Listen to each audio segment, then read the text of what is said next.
Have you ever tried to figure out a whole new set of rules, like, I don't know, some crazy instruction manual for something you just bought? Yeah, definitely. It can feel like you're learning a whole new language sometimes. Totally. And today, we're tackling something like that.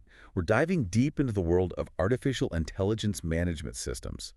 Specifically, we're going to break down Clause 10 of ISO IE 42001 1.2023. Yeah, that's a mouthful, right? It is.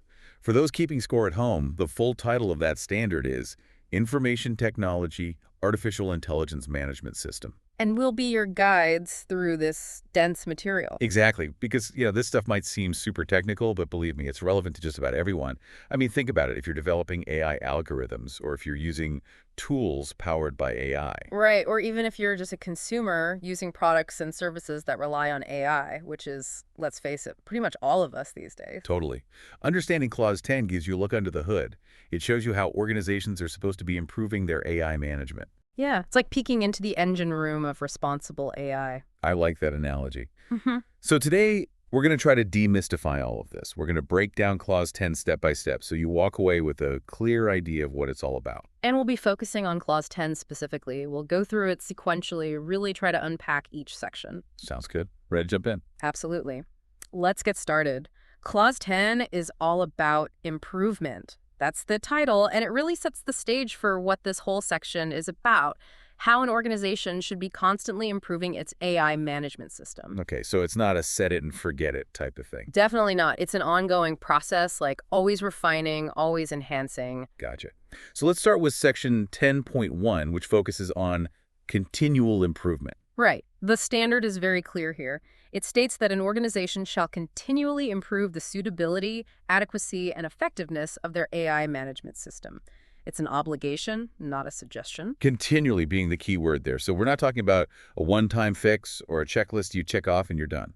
Not at all. It's an ongoing commitment. Think of it like a constant striving for better performance. Always looking for ways to tweak and optimize the system. Right, like fine-tuning a really complex machine, making those marginal gains that add up over time. Exactly. And that shift in mindset, that understanding that it's a never-ending process, that's crucial for truly managing AI effectively. Makes sense. Now, even with the best intentions and the most robust systems, things don't always go according to plan. And that brings us to 10.2, nonconformity and corrective action. Right. This section is all about what happens when things go wrong. Because even with a great AI management system in place, you're bound to run into situations where things deviate from expectations. Okay, so 10.2 is like the break glass in case of emergency section. Kind of, yeah. It provides a structured way to deal with those nonconformities, those moments when the system isn't working as it should. So let's break down what happens when a nonconformity pops up. What's the first step? Well, the first thing is to react. The standard mandates that the organization has to react to the nonconformity. Okay, so what does that reaction involve? What do they actually do? It has two main parts. First, they have to take action to control and correct the nonconformity. Basically, stop the problem in its tracks and fix what's broken. Okay, so immediate damage control. Exactly. And then the second part of that initial reaction is to deal with the consequences. Figure out what harm or disruption was caused by the nonconformity and take steps to mitigate that impact. So contain the problem and then clean up the mess, essentially. Yeah, that's a good way to put it. But it doesn't end there. Right, because you don't just want to fix the problem, you want to prevent it from happening again. Absolutely. That's where section 10.2b comes in. It's all about figuring out the root cause of the nonconformity and taking steps to eliminate it. The goal is to prevent the same issue from recurring, whether in the same way or somewhere else in the system. So it's like being a detective. In a way, yeah. You have to investigate. The standard actually outlines a few steps for this evaluation process. Okay, what's the first step? First, you have to review the nonconformity itself. Really examine what happened in detail. Get all the facts straight. Right. And then the second step, and this is critical, is to determine the causes of the nonconformity. You have to go beyond the symptoms and figure out what really triggered the problem. Otherwise, you're just putting a Band-Aid on a bullet wound. Exactly.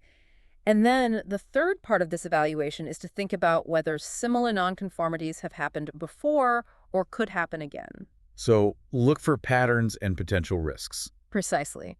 You're trying to be proactive and prevent wider problems from developing. So we've reviewed, identified causes, and assessed the potential for similar issues. What's next? Well, then you have to act on what you've learned.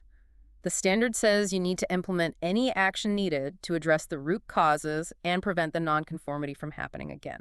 Okay, so this could mean changing processes, updating training materials, or even modifying the AI systems themselves. Yeah, whatever it takes to address the underlying issue. And actually, I noticed that in our outline, point C also says implement any action needed.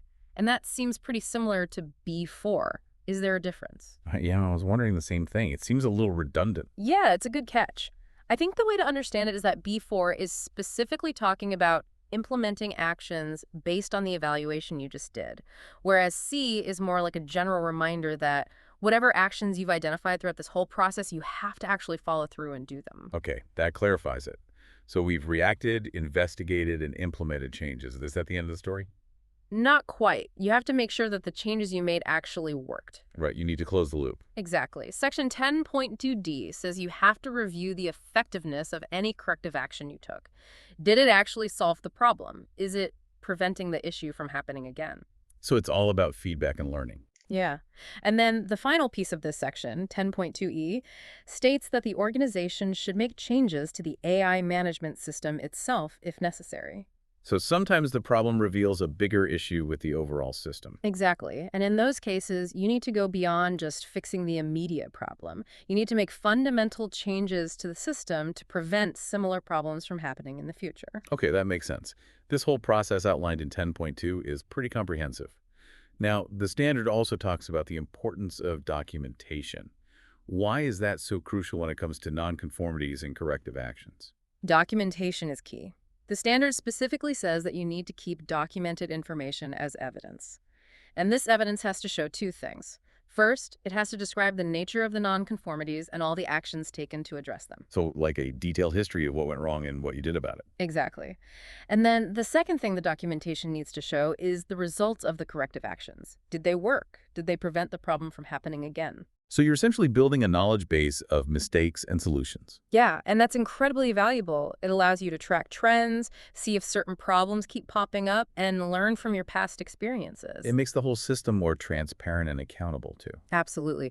Good documentation is crucial for demonstrating compliance and for continuously improving the system. Okay, so to sum up our deep dive into Clause 10, it really lays out a framework for not just maintaining, but constantly improving an AI management system. Right. It emphasizes that improvement is an ongoing process, not a one-time event. And it gives you a clear path for dealing with problems when they arise, focusing on understanding the root causes and preventing future issues. And this isn't just relevant for people who are building and managing AI systems. It's important for all of us because AI is becoming so pervasive in our lives. Absolutely. Understanding these principles of continuous improvement and corrective action gives you a better sense of how organizations should be striving for responsible and effective AI. And that ultimately affects all of us. So as you go about your day, think about all the AI systems you interact with. How might these principles of Clause 10 be applied to them? How could they improve the reliability of those systems and their impact on your life? It's something to think about. Food for thought, for sure. Definitely. And that's a wrap for our deep dive today. We'll see you next time. Until then.